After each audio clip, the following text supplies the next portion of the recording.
자, 이어서 진행하겠습니다. 어느덧 마지막 시간이기 때문에 좀 서둘러서 나머지 부분들을 진행하도록 하지요. 자, 여기 지금 추천 시스템 이론인데요. 추천 시스템은 굉장히 방대한 주제이기 때문에 제가 지금 따로 뭐 자세한 말씀을 드리기보다는 몇 가지 말씀을 그 중요한 포인트를 지적한 방식을 통해서요. 여러분들 그 배포됐던 그 컬래버러티브 필터링, 협업 필터링 그 코드에 대한 것들을 여러분들이 이해하시는 정도로 이해할 수 있도록 하는 정도로 줄이겠습니다. 자, 보면은 추천이론은 굉장히 중요하죠. 어쩌면 모든 알고리즘 중에 아주 커다란 한 부를 차지하고 있습니다. 이제 논문에서 한 그림을 가져왔었고요. 그 다음에 동작 원리를 보면 그 사람과 그 사람이 선호도를 갖고 있는 대상체 또는 그 대상체와 대상체 또는 비슷한 선호도를 갖고 있는 사람과 사람과의 관계. 전에 말씀드렸다시피 내가 좋아하는 선호도 그리고 그것과 유사한 선호도를 가진 사람을 찾아서 그 경로를 타고 나가는 것이죠. 비슷한 속성, 특정 상품의 속성값들을 보고 그 속성과 비슷한 속성을 가지는 제품 내지는 대상체를 중심으로 하는 것. 사람의 특성과 그 사람이 그런 유형, 특정 유형의 사람들이 특정 상품을 좋아하더라. 뭐 이런 구분에 따라서 굉장히 여러 가지로 이제 분화될 수 있습니다. 그래서 예컨대 고객 데이터나 상품 속성 데이터 등등을 다양하게 이용하게 된다는 것이고요. 그다음에 그 척도로는 우리 봤던 뭐 유클리드 거리 그리고 다양한 거리가 나옵니다. 이 거리 즉 디스턴스는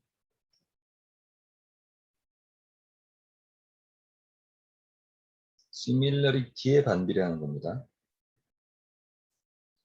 거리가 길다면 유사성이 적은 것이고 거리가 짧다면 유사성이 높은 것이다. 그래서 distance equal dissimilarity 뭐 이렇게 얘기도 하기로 해요. 그러나 거리 개념은 여러 가지가 있다. 또는 직접적으로 거리 계산을 하지 않고 소위 벡터 공간상에서요. 제가 뭐 선영도수 얘기하면서 벡터 공간 얘기를 했었습니다만 4차원 공간상에서 특정한 벡터 위치를 기하학적으로 표현할 수 있을 거예요. 좌표상으로. 그러면 이들 사이에는 원점을 기준으로 한 각도로 볼 때 코사인 세타를 계산을 하면 계산할 수가 있습니다. 코사인 세타가 마이너스 1부터 1 사이의 값을 가질 텐데 1에 가까워질수록 유사도가 높다. 상관계수를 가지고 볼 수도 있고요. 다양한 형태의 척도가 있습니다. 이런 것들을 통해서 고객과 고객, 고객과 상품, 상품과 상품 등에 대해서 볼 수 있죠. 또는 만약에 컨텐츠가 문장 등등으로 되어 있다면 그런 것들은 TF, IDF 같은 이런 걸 통해서 예컨대 이걸 통해서 주로 검색 쪽으로 검색에 추천한 검색 결과를 특정한 키워드를 여러 개 넣었을 때 그걸 가지고 TF, IDF를 계산해서 그 값이 높은 것을 검색 엔진이 고객한테 추천하는 방식으로들 이용하는 것이고요. 그다음에 컬래버러티브 필터링은 사용자에 대한 그 각 사용자가 어떤 상품에 대한 선호도 이걸 프로파일링을 해서 이 프로파일링을 기준으로 이것과 유사한 다른 상품을 찾아 나가는 것이죠. 그래서 이제 여러 가지 대표적인 추천 알고리즘으로 이용을 하고 있습니다. 그리고 보시다시피 굉장히 다양한 형태. 여기는 지금 강화학습이나 세션 기반은 주로 이런 클릭 스트림이나 구매 이력은 포스트 데이터의 포인트 오브 세일 뭐 이런 것들일 거고요. 클릭 스트림은 예컨대 특정 사이트나 방송이나 이런 쪽으로 사람들이 어떤 클릭 움직임이 있었는지 등등을 순서를 매겨서 예컨대 마르코프 모델 같은 쪽으로 적용시키는 것이고요.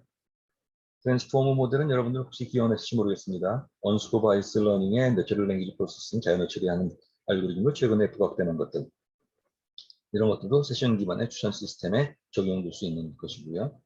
다양한 형식의 것들이 있다. 굉장히 큰 주제입니다. 그런데 공통적으로 많이 적용되는 방법론 중에 하나는 이런 디컴포지션입니다.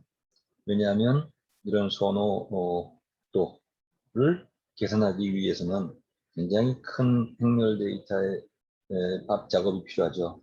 근데 컴퓨터로는 너무나 크기 때문에 이런 것들을 분해해서 작업하는 대표적인 것도 이제 특이값 분해입니다. 그래서 이 부분에 대해서는 선형도에 대해서 많이 얘기되는 것이죠. 대표적으로 이런 것들이 이용이 되고 있고, 특히 ALS 같은 것들은 스팍에서 전면적으로 채택하고 있는 추천 알고리즘의 하나예요. 근데 이것도 기본적으로는 디컴포즈에 해당되는 것이고요. 다만 디컴포즈 할 때 이때 이 선호도는 우리가 궁극적으로 이 매트릭스를 알고 싶은데 이것들을 알 수 없으니까 지금 U와 M 데이터들, 그 내역은 지금 여기 나와 있는 겁니다. 이런 걸 통해서 웨이팅 매트릭스를 추정해 나가겠다. 이때 굉장히 많은 변수들이 동원이 되게 되니까 이런 것들을 이번에 가중치 적용한 레귤러리제이션으로 맞춰 나가겠다. 뭐 이런 얘기입니다. 그리고 이런 정도의 얘기이고요. 그래서 그것이 여러분들 지금 공유를 볼게요. 공유 보면 지난 시간에 우리 했던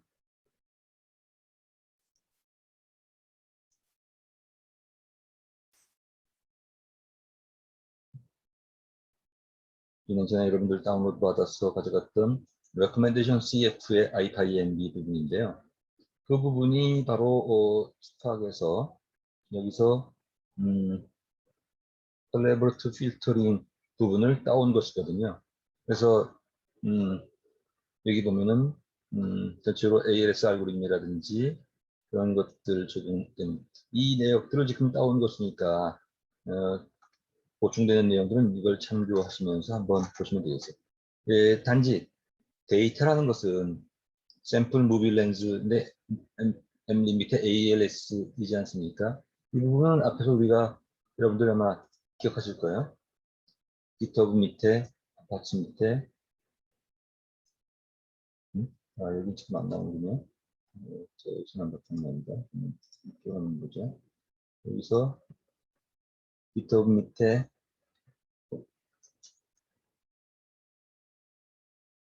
GitHub 밑에,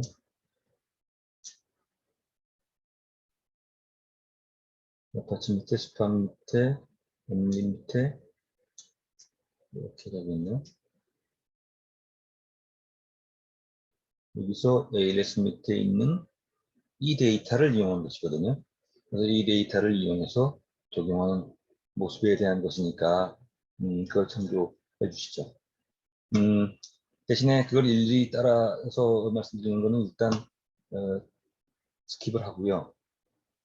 대신에 다시 와서 좀 이 부분 지금 이거 어떻습니까? 그래서 이번으로 이걸 보고요. 자, 그 다음에 앞에서 얘기했던 것 중에 우리가 그냥 스킵하고 넘어갔던 것 중에 먼저 우리가 얘기를 해야 될 만한 항목들이 있습니다. 그게 바로 평가에 대한 부분이죠. 이 부분은 좀 부지런히 말씀을 드리도록 하겠습니다. 자, 모델 평가에 대한 얘기고요. 평가는 평가하기 위한 지표가 필요하겠죠. 그래서 보면 우리가 전에 그런 말씀을 드린 적이 있습니다. 지금 우리가 가설 검정 얘기를 하면서 true, false, true, false. 이게 as is, 이게 action 또는 decision.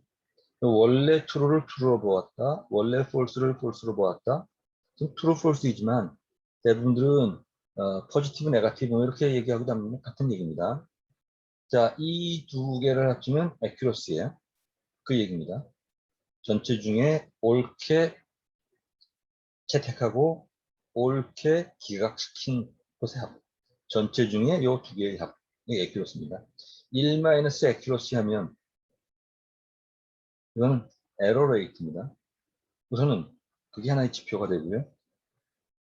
그 다음에 이거 말고도 지표가 우리 앞에서 봤던 미스클래시피케이션 레이트, 그 다음에 MSE나 RMSE, 그 다음에 R스퀘어 이런 것들은 리그레션 쪽에서 많이 쓰는 것이었고 그런 모델 빌딩하면서 우리가 계속 참조하는 그런 지표가 있었습니다. 네, 그것과 별개로 모델이 완성된 다음에 여러 개의 완성된 모델을 가지고 평가를 할 때 우선 첫째는 액큐러시 부분이 있고 둘째가 이게 액큐러시 얘기입니다. 근데 우리가 일반적으로 혼합 탭을 컨퓨전 매트릭스라고 부르는 것인데 이런 것이에요. 근데 만약에 지금 true, false만 보면 이렇게 나오겠지만 그런데 A, B, C 카테고리가 있는데 우리가 A, B, C 카테고리로 예측을 했다. A를 A로 봤다, B를 B로 봤다, C를 C로 봤다. 합치면 액큐러시죠. 원래는 B인데 우리가 A로 예측을 했어요. 그건 잘못된 것이죠. 원래는 C인데 A로 예측을 했어요. 원래는 A인데 B로 예측을 했어요. 이런 것들이 1종 오류와 2종 오류가 될 겁니다. 그 얘기이죠. 네, 그래서 앞에 말씀드린 액큐러시가 이고 그 다음에 확률로 나타내서 계산을 통해서 확률 값으로 계산돼서 카파 통계량을 가지고 카파로 예측하기도 합니다. 그래서 보통 0.5 이상이면 적합하다 정도로 보고요. 0.8 이상이 되면 아주 좋은 이런 정도로 봅니다. 자, 이런 공식을 통해서 카파 통계량 있고요. 그 다음에 센서티비티와 스페시피시티가 있습니다. 앞에 이 그림을 참조하시면 됩니다. 보시죠.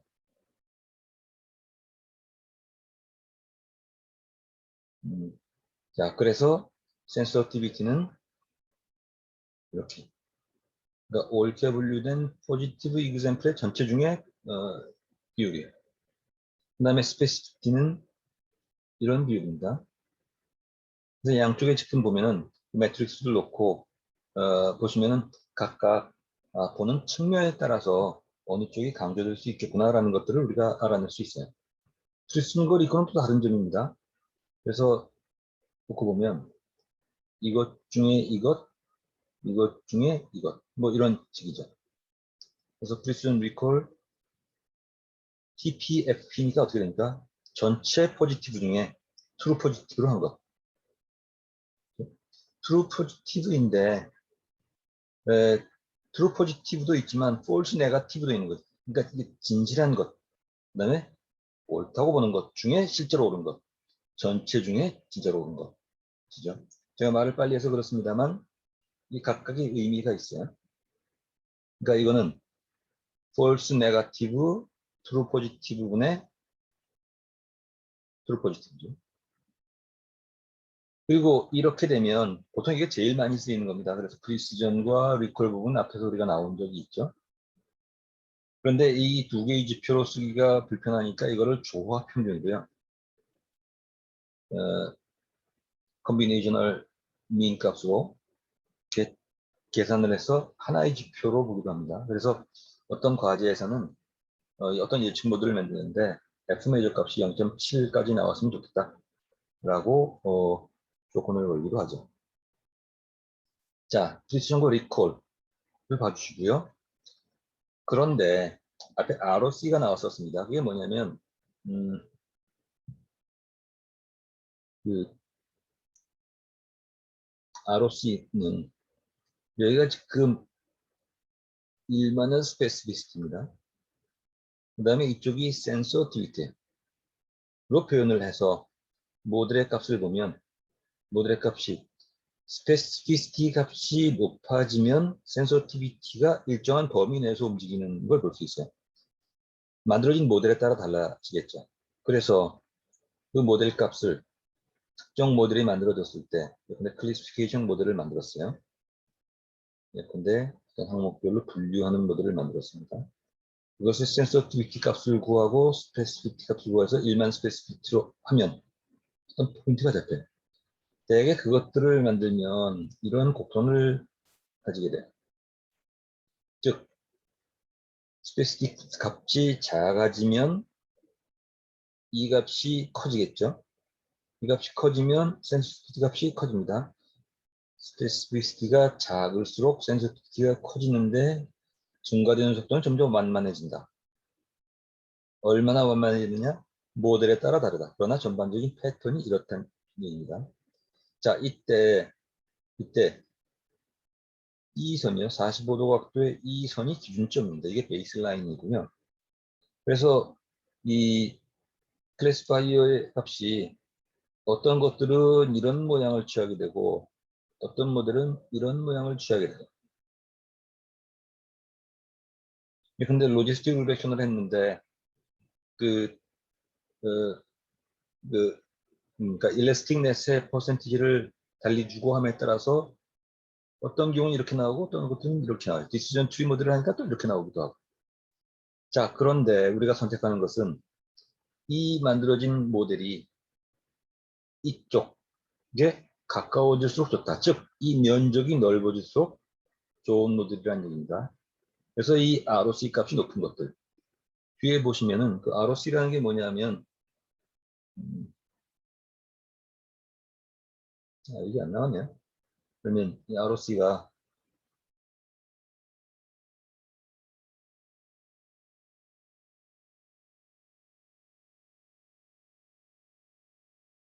리시버 오퍼레이팅 커브여서 이것들을 운영 특성 곡선이라고 번역을 하거든요. 그리고 결국은 이 면적값, 이 면적이요. 이 면적을 AUC라고 불러요. 그래서 보면 미만 스페시피시티 하고 이렇게 돼서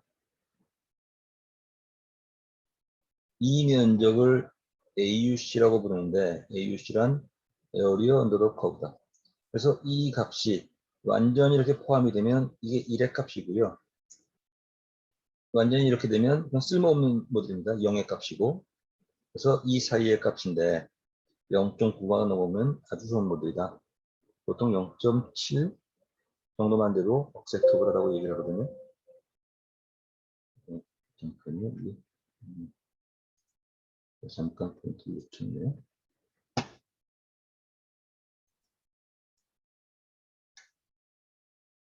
자,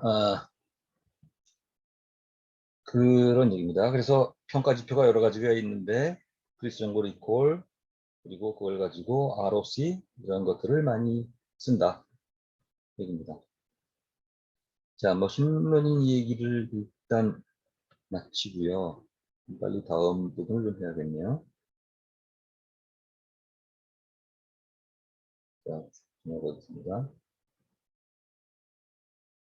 자, 그 다음에 머신러닝 파이프라인 얘기인데 앞에 스테이지를 잡고 하는 것들 있죠. 그 관련 얘기입니다. 그래서 관련해서는 특히 포인트 모드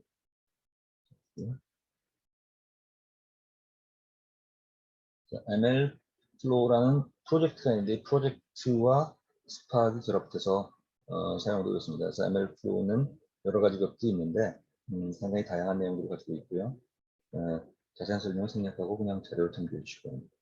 여기 지금 뭐 이 화면을 벗어난 부분이 있는데 뭐 이 아파치 프로젝트, 이 스파크 프로젝트에 가시거나 ML 플로우 프로젝트에 가시면 좀 더 자세한 내용들이 있거든요. 각각의 지금 4개의 모듈, 각각에 대한 설명을 지금 요약해 놓은 것이니까요. 이건 요약본 정도로 생각하시고 보시면 되겠습니다. 그리고 파이프라인을 이용하는 부분들은 앞에 잠시 설명드린 바와 같죠. 이건 지금 리얼타임 얘기가 나왔는데, 각각 이 ML립에서 지금 이 부분은 상당히 좀 응용된 부분이긴 합니다. 우리가 그동안 주로 스파크의 데이터 프레임과 SQL 얘기를 했었고요. 지금 머신러닝 얘기를 했었습니다. 그리고 머신러닝을 이용해서 작업을 자동화시키기 위한 파이프라인 얘기를 했는데 파이프라인을 설정하다 보면 뭐 나아가서는 ML 플로우를 이용하는 그런 방식이고요. 그러다 보면 머신러닝의 파이프라인뿐만 아니라 머신러닝을 위해서 입력되는 데이터가 스트리밍 형식이나 배치 형식이거나 등까지도 이런 이 워크플로우를 관리하는 파이프라인에서 통합 관리하게 될 것이다 라는 얘기고, 그래서 관련돼서 예컨대 레이턴시에 따라서 각각 여러 개의 유형의 데이터 유입 경로가 있다 라는 얘기입니다. 또 mlib을 쓰지 않는 경우에, 그런 경우에 모델링을 어떻게 할 수 있겠느냐. 앞에서 우리가 봤지만 코드로는 구현을 하지 못했었어요. 팬더스의 UDF를 이용하거나 아니면 잡립이나 하이퍼옵트 이런 추가적인 모드를 통해서, 왜냐하면 머신러닝은 굉장히 광범위한 영역의 것이기 때문에 그렇습니다. 자, 그런 정도로 해서 즉 머신러닝과 머신러닝 파이프라인 얘기를 마칠게요. 자, 그 다음에 스트림 처리입니다. 스트림 처리도 간간히 여러 가지 말씀을 드렸습니다. 그래서 여기서는 몇 가지 점검을 하고 한번 코드 구현하는 정도로 보도록 할까 합니다. 스트림 처리이고요. 원래는 D스트림인데 점점 스트럭처드 스트리밍으로 얘기를 합니다. 원래 D스트림을 이용하는 방식이었는데 요즘은 점점 스트리밍이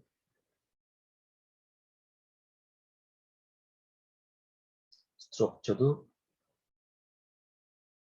스트리밍을 이용하는 방식으로 변화되고 있다 라는 얘기인데, 여전히 그 기존에 하던 그 방식이 상당히 많이 쓰이고 있고, 오히려 스트럭처드 스트리밍은 최근에 나와서 사실은 사례가 그렇게 많지 않습니다. 그래서 양쪽을 같이 볼 필요가 있다. 자, 간단하게 살펴보고 구현을 보는 정도로 할게요. 그래서 보시면 과거에 스톰 프로젝트를 통해서 여기 지금 보면 입니다. 스톰 프로젝트 아직도 살아있습니다. 그래서 스톰.apache.org에 가면 원래 원조가 스톰 프로젝트였어요. 그리고 이것들은 초기에는 클로저 랭귀지가 나오네요. 앞에 스팍에서 우리가 이용할 수 있는 것이죠. 이게 제가 회사 이름은 잊어버렸습니다만 그 아주 유명한 사람입니다. 마츠라는 사람으로 아마 알고 있어요. 라는 사람이 속해 있던 회사에서 리얼타임 스트리밍을 하도록 그 사람이 만들었고, 이 사람은 바로 나중에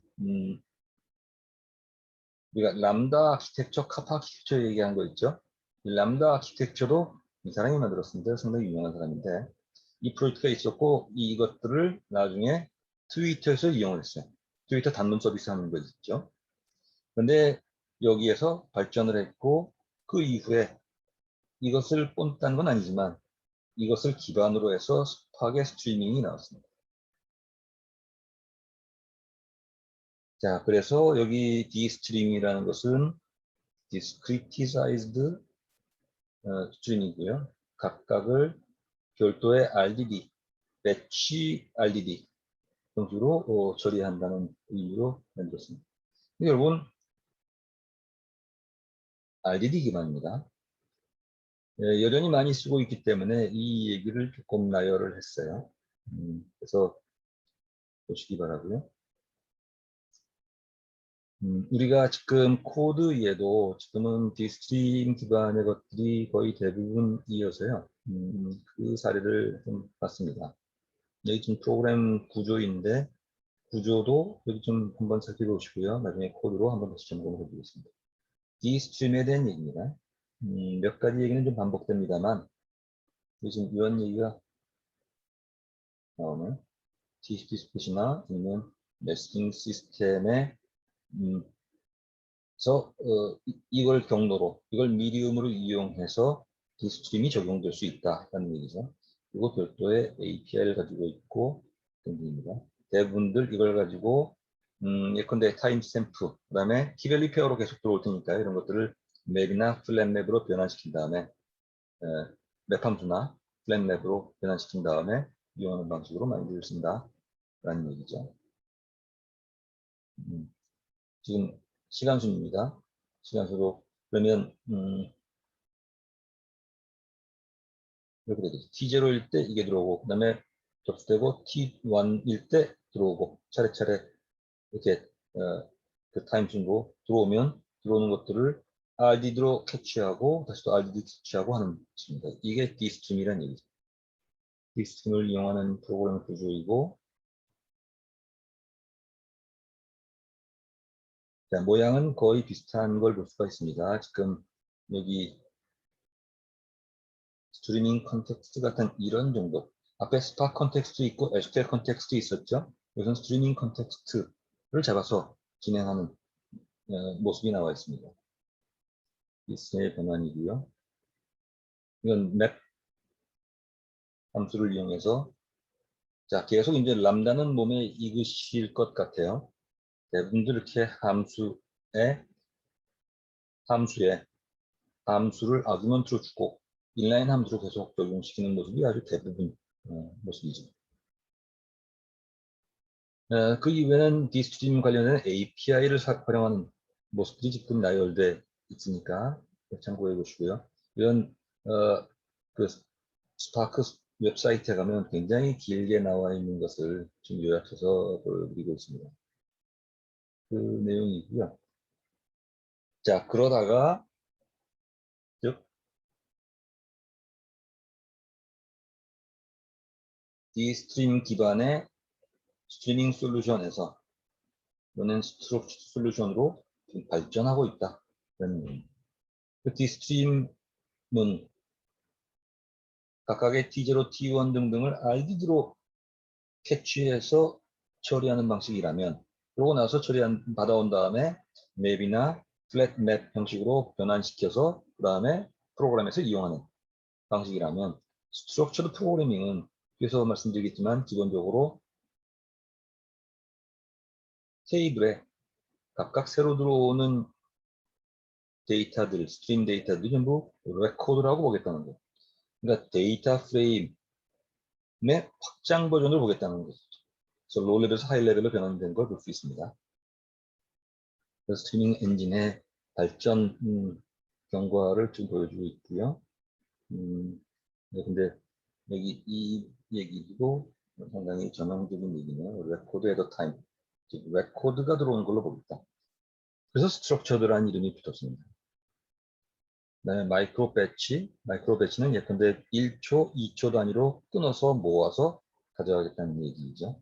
그렇게 해서 처리 효율을 높여나가겠다. 왜냐하면 스트림 데이터라는 것은 언바운드, 컨티뉴어스, 무한정으로 들어오는 것인데 그것들을 일일이 실시간 하기보다는 작은 단위로 끊고 이런 식으로 들어올 때요. 모아서 끊고 하는 식으로 하면 거의 몇백 분의 1, 몇천 분의 1로 부하가 줄어들죠. 예컨대 비트가 계속 넘어오면 시스템에서 감당을 하기 어렵지만 그것들을 모아서 예컨대 1초나 2초 단위로 끊어서 가져오는 방식을 얘기합니다. 자, 그래서 그 모습을 지금 그림으로 나타냈고요. 제가 슬라이드를 좀 더 줄이지를 못해서 기본적인 그 핵심 내용을 이해하시고 나머지는 시간 날 때 한번 읽어보시면 될 것 같아요. 원래 D스트림이 가지는 몇 개의 단점이 있었다. 그래서 스트럭처드 스트리밍으로 바뀌게 되었다라는 얘기입니다. 그게 예컨대 너무 로우 레벨이다 보니까 피지컬 플랜, 로지컬 플랜 상의 로지컬리 스팍이 그 각각을 이해하기가 힘들었다. 뭐 이런 얘기예요. 그리고 이벤트 타임 윈도우라는 것 이런 것이 적용되기가 힘들었다. 스트리밍 모델로 나왔는데 스트리밍 모델 경우에 이런 얘기를 하고 있죠. 이건 뭐 사실은 디스트림도 마찬가지입니다만 이 부분이 디스트림 베이스의 스트리밍에서 바뀌었다는 것이고요. 앞단에 데이터 소스나 뒷단에 데이터 아웃풋 포맷 같은 것들은 예전이나 지금이나 동일합니다. 내부 동작에서는 이렇게 바뀌었다는 얘기고요. 그래서 레코드 에더 타임이라고 할 때 이런 겁니다. 이게 가장 핵심되는 것이라고 볼 수 있겠네요. 스트럭처 스트리밍 모델에서 지금 하나의 테이블, 기본적인 테이블 개념을 유지를 하고 각각 들어오는 스트림은 한번 들어올 때마다 이게 레코드라고 그러는 거죠. 자, 시간 순으로 나열해 봤습니다. 그래서 이 얘기는 레코드 단위로 들어올 때 t 이퀄 0, t 이퀄 1 들어올 때 들어오는 것에 대해서 중간 계산을 하고 라는 얘기. 물론 이 과정에서는 여러 가지 고려할 점들이 있기는 합니다만 기본적으로 레코드 단위로 처리를 하겠다는 것이죠. 자, 그 다음에 그때 레코드 단위로 처리할 때 어펜드 할 거냐, 업데이트 할 거냐, 컴플리트 할 거냐 등등의 세부적인 사항들이 여기 기록되어 있고요. 이거는 이제 스트리밍 모델을 직접 적용하실 때 한번 살펴보시고 세부 사항들은 웹사이트나 관련 문건을 보시면 좋을 것 같아요. 자, 그 다음에 스트리밍을 한 것들 기본적으로 테이블 구조를 가지고 있는데 여기에 여러 가지 쿼리를 할 수 있는 것들은 스팍 SQL의 한 변형된 유형이라고 볼 수 있겠습니다. 그리고 이때 트랜스포메이션 액션에서 트랜스포메이션의 지금 스트리밍 데이터에 대해서는 두 가지 유형이 있고요. 이건 앞에서 얘기했던 것과 거의 대동소이한 얘기입니다. 자, 그리고 이는 쭉 참고를 해주시고요. 참고를 해주시고 모니터링하는 것들 이런 것들은 상당히 고급 부분이니까 특히 앞에 말씀드렸던 카프카 연계나 이런 것들은 사실 현장에서는 상당히 그 핫한 얘기인데요. 자세한 질문은 여기서는 생략을 드리겠습니다. 그런 다음에 애그리게이션하고 조인하고 이런 작업들은 계속 필요하겠죠. 자까지 한 다음에 그 다음에 이제 그래프 처리 부분이 있고요. 그래프 처리는 그래프가 좀 중요하다는 얘기를 드렸고요. 특히 그래프 X가 스파크에서는 아주 핵심되는 모듈이에요. 그런데 그래프 X는 스칼라를 중심으로 발전을 해서 파이썬은 좀 지체된 점들이 있습니다. 그리고 사실은 적용하다 보면 몇 가지 한계들이 있어요. 그래서 그래프엑스가 굉장히 강력한데 이걸 이용하기 위해서 스칼라 같은 언어들을 따로 적용시키거나 아니면 파이썬을 이용할 때 파이썬에서 더 쉽게 이용할 수 있는 것은 그래프 프레임이라는 개념이 있습니다. 이것들을 이용해서 많이들 하죠. 근데 실제로 하다 보면 버전에 따라서 사실 맞추지 못하는 현상들이 좀 있어서 다소 좀 아쉬움이 있습니다. 어쨌든 굉장히 중요한 모듈이고요. 그래프에 대해서는 그 정도로 소개 말씀을 드리고 NoSQL 부분은 생략을 하겠습니다. NoSQL 부분은 이것도 큰 주제이지만 생략을 하고 있고요. 메시징 부분도 스트리밍의 한 연장선상으로 볼 수가 있겠고요.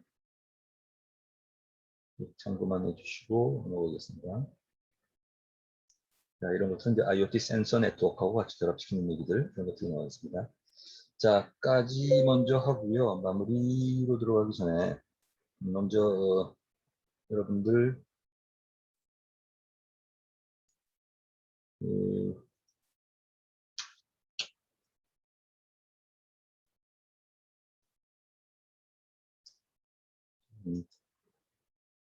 가 쪽으로 해주시고 자, 그러면 이쪽 보시면 요즘 웹페이지 보시면 19로 되어 있는데 19가 지금 이것은 모르겠는데 이쪽으로 가야겠군요.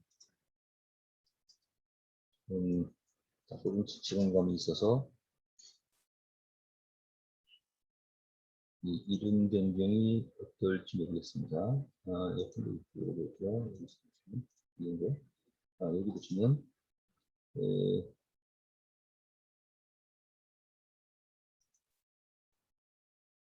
19 20으로 안 올렸네.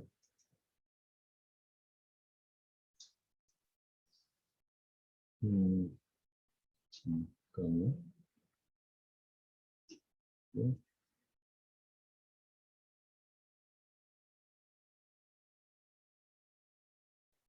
주소가 뭐였나? 2916 그래서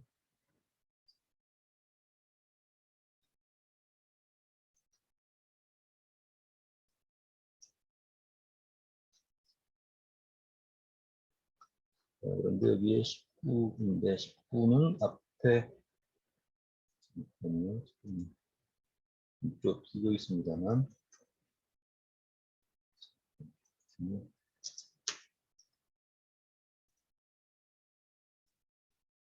가 있고 20이 있는데 20을 올려야겠네요. 그러면 시간이 좀 늦어졌지만 양해해 주시고요. 잠깐 정지시키고 데이터를 올린 다음에 다시 진행하겠습니다.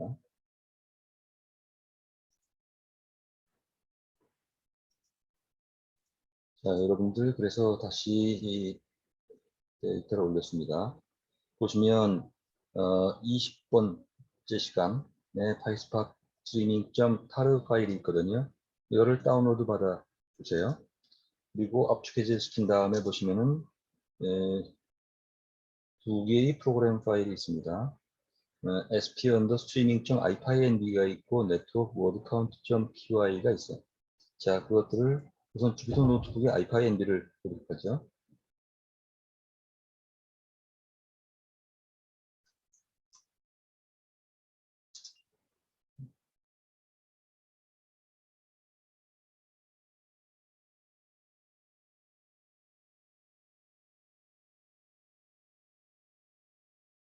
자, 그래서 ipynb 파일을 먼저 보시면 지금 스트리밍으로 진행되는 것인데요. 우리가 인풋에 카카나 뭐 이런 것들, 뭐 아웃풋 소스, 아웃풋 데스티네이션에 싱크 뭐 이런 것들을 지금 우리가 가지지 못한 상태이니까 지금 여러 개의 터미널에서 데이터들이 어떻게 함께 동작하는지를 보는 정도로 하겠습니다. 그래서 지금 여기는 데이터셋, 여기 지금 이게 아닌데요. 잠깐요. 죄송합니다.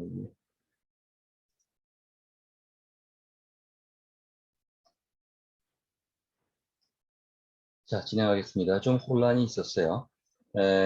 죄송하고, 이렇게 진행을 해야 될 것 같습니다. 애초에 준비한 것이 지금, 다소 문제가 생겼어요.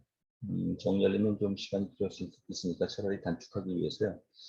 스파크 스트리밍, 어디로 갔지? 그래서 무엇이냐면, 스트리밍, 무엇인가요? 이건 다운인지 모르겠네요. 음,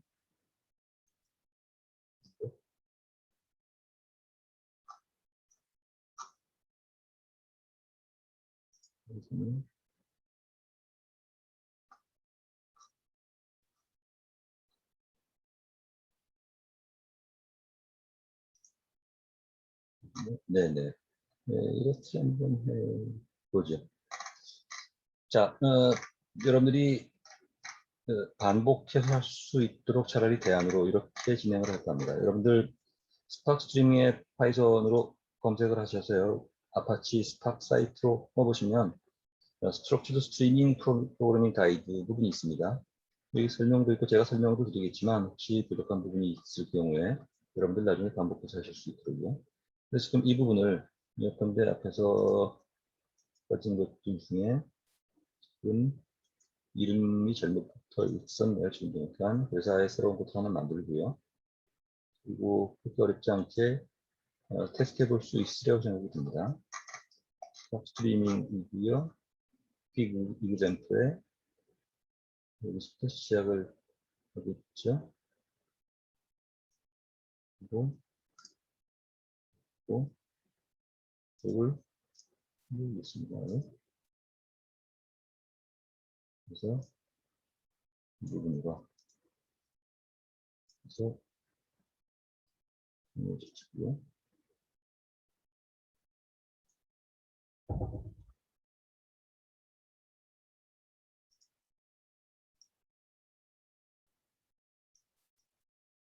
그리고 9999번 포트로 소켓 스트림을 받는 것으로 해보겠습니다. 이게 지금 아티텔이 넣히는군요.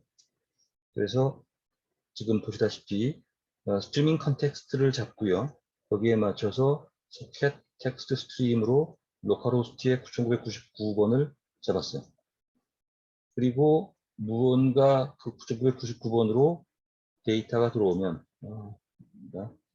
이건 지금 없앨 수도 있죠. 없앨까요? 이것만 남으니까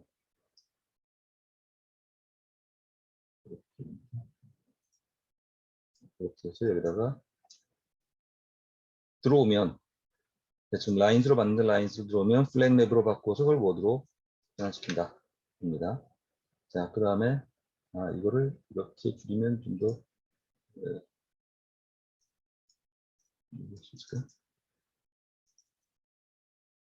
있겠네. 자, 그러면 워드 지금 받았고요.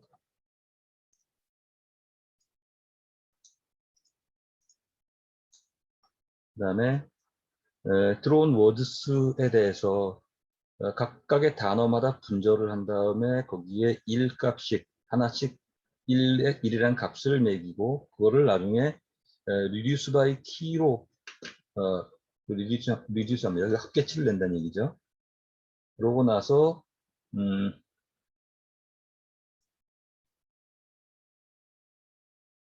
여기서는 이렇게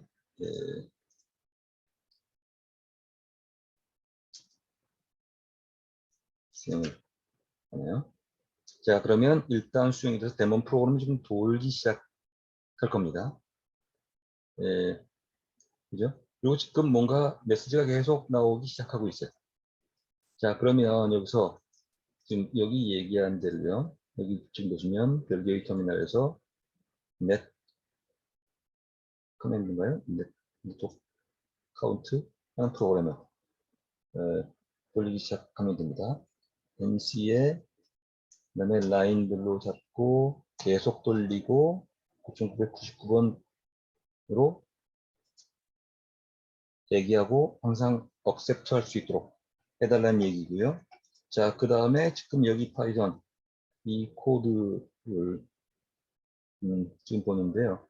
왜 지금 네트워크 워드 카운트.py 부분은 앞에 제가 있던 것들을 그대로 이용할 수 있을 것 같아요. 그래서 다시 보시면 화면에서 소스 코드에 H20에 가서 지금 보시면은 네트워크 워드 카운트라는 프로그램 파일이 있습니다. 이것들을 보시면 그 내용은 여기서도 볼 수 있겠네요.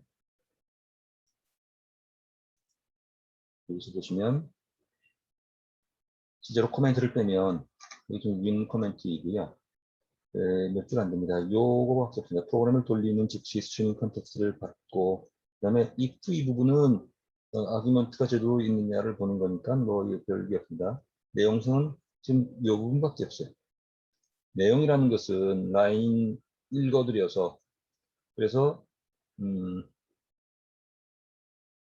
플랫맵으로 바꾸고 숫자 체크를 해서 그 부분을 출력해달라는 얘기거든요. 그러니까 이 프로그램입니다. 이 프로그램에 대해서 여기 나와 있는 대로 있나요? 여기서 보시면 이런 프로그램에 대해서 이게 맞죠? 네. 그래서 우리가 지금 그걸 충실하게 따라왔고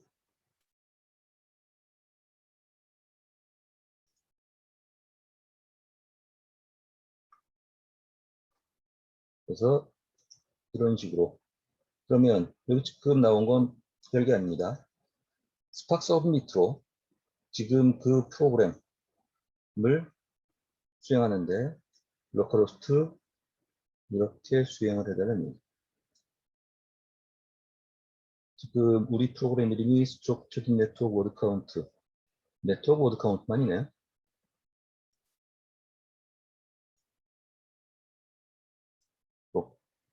그러면 스팍 서브미트에 이렇게 주면 되겠습니다. 그러면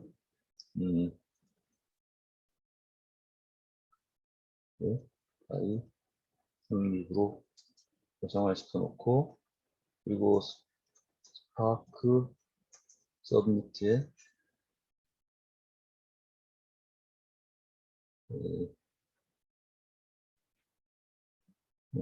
스파크 서브미트,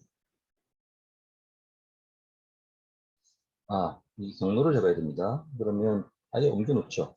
왜냐하면 그빈 밑에 있기 때문에 그렇습니다. 그래서 비트 밑에, 스파크 밑에 빈 밑으로 가서 스파크 서브미트로 하고 지금 그 내용이 프로그램 붙여놓고 로컬호스트로 진행을 시키면, 그러면 이 네트워크 카운트하는 프로그램이 돌기 시작한다는 얘기죠. 자, 그러면 현재로 봐서는 지금 우리가 수행시키는 이 프로그램이 있습니다. 이 프로그램은 아니고,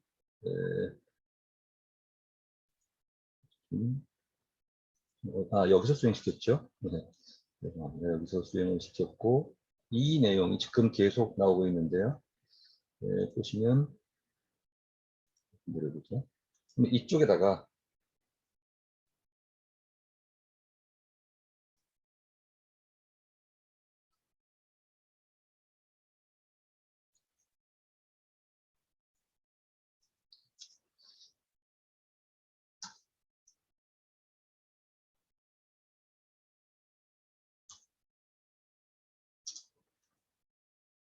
뭐라고 우리가 계속 넣을 때마다, 지금 이 부분인데 이 부분이 지금 밑으로 내려가시면요. 침 뒤로 내려가겠네요. 지금 데이터를 입력할 때마다 계속 이런 것들이 떠오를 거예요.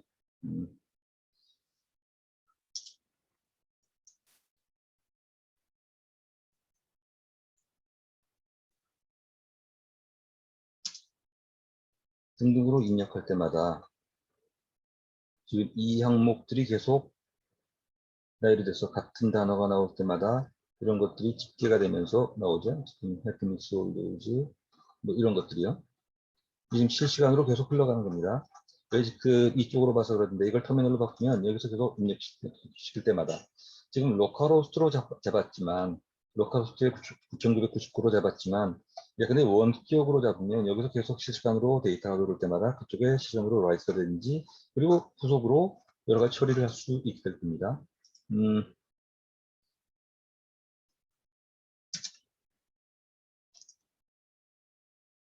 그죠? 지금 노모와 뭐 이런 것들 나왔죠? 계속 이런 식으로 진행할 수 있다는 얘기죠.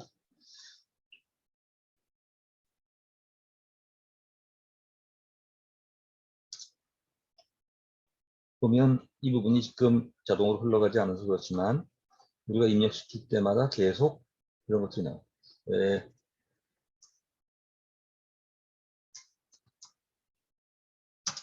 보면 계속 그 값이 reduce로 넘어가면서 지금 나오는 모습이죠.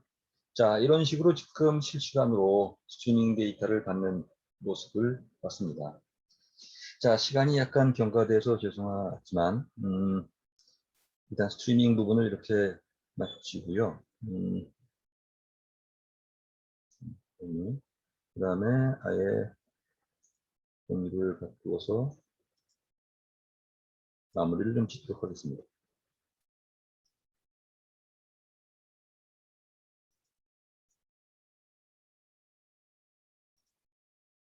자, 좀 소르는 감이 있습니다만, 그리고 우리가 클라우드를 좀 보려고 했는데요. 그 부분은 자, 이런 말씀으로 잠깐 기왕 얘기를 했던 것이니까 좀 보도록 하죠.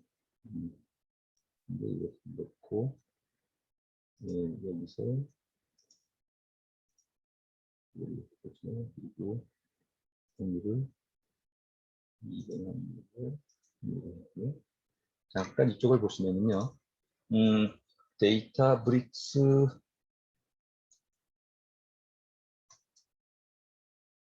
.com이 있습니다. 이 회사인데요. 이건 뭐 개별 회사에 대한 말씀을 제가 드리는 건 적절치 않겠지만, 전형적인 예입니다. 근데 아마존이나 구글이나 다 스팍 서비스를 하는데, 그 중에서 예컨대 데이터브릭스 경우에는 community.cloud.databricks.com으로 하면 그러면 원래 상용 서비스라는 곳이지만 이 뭡니까? 이 커뮤니티로 원래 상용 서비스이지만 그 무료로 이용할 수 있도록 만들어진 게 있어요.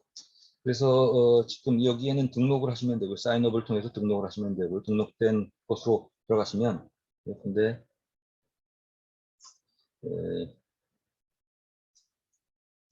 있습니다.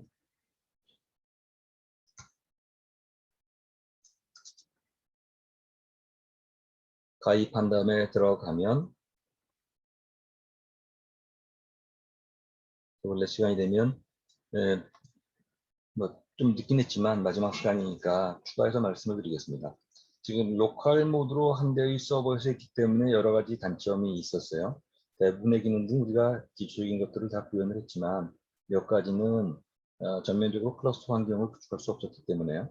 근데 다른 이 클라우드 마찬가지로 여기 데이터브릭스도 이 클라우드 환경에서 클러스터를 구축해 놓고요. 그리고 우리가 이용할 수 있도록 하고 있어요. 그래서 여기서는 지금 예컨대 크리에이트 한 다음에 클러스터 그래서 클러스터를 생성을 하고요. 클러스터에 이름을 주고 어떤 조건을 줍니다. 그리고 나서 거기에 데이터 항목을 넣고요. 데이터도 예컨대 여러 가지로 무슨 말씀이냐면 예컨대 여기 지금 보시면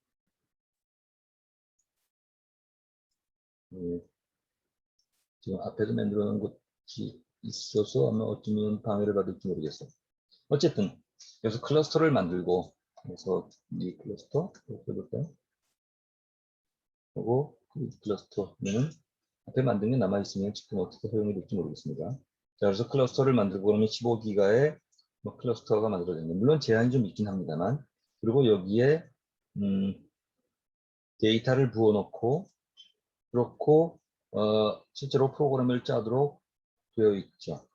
이 클러스터를 만드는데 뭐 한 몇 분, 한 5분 정도의 시간이 걸립니다. 그러고 나면 정해진 물론 여기가 우리가 상용으로 이용을 하게 되면 예컨대 10대, 20대 놓고 클러스터 만든 다음에 스팍이 다 깔려 있는 상태이고요.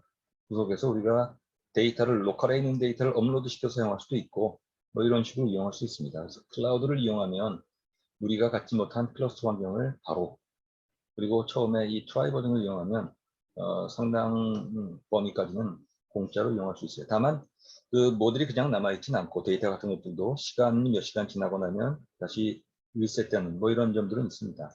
이 클래스가 이렇게 만들어졌네요. 만들어진 상태에서 데이터를 붓거나 노트북을 만들면서 근데 노트북 이름을 노트북을 만들고 데이터 경로를 지정하는 방식으로 진행할 수가 있어요. 여러 가지 설명이 있기 때문에 쉽게 아마 보실 수 있을 생각이 듭니다. 자, 다시 와서 마지막으로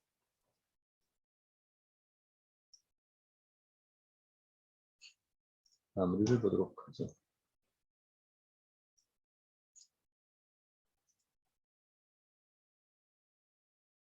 자, 여러 가지 이 얘기가 있었습니다만 지금 그동안 진행한 것이 20시간이 특히 이 온라인으로 했기 때문에 그 여러 가지 제한도 있습니다만 커버하는 범위는 상당히 넓었던 것 같아요. 그리고 사실은 뭐 이 정리해서 말씀드리는 것이지만 우리 주제가 바이스팍을 이용한 빅데이터 처리 및 머신러닝 실무이다 보니까 거의 모든 것 빅데이터의 플랫폼들, 그다음에 머신러닝 데이터 사이언스의 부분들, 그다음에 스팍의 부분들. 근데 스팍을 하려면 기본적으로 하둡과 연계하는 것들이 필요합니다. 하둡에서 뻗어나갔기 때문에요.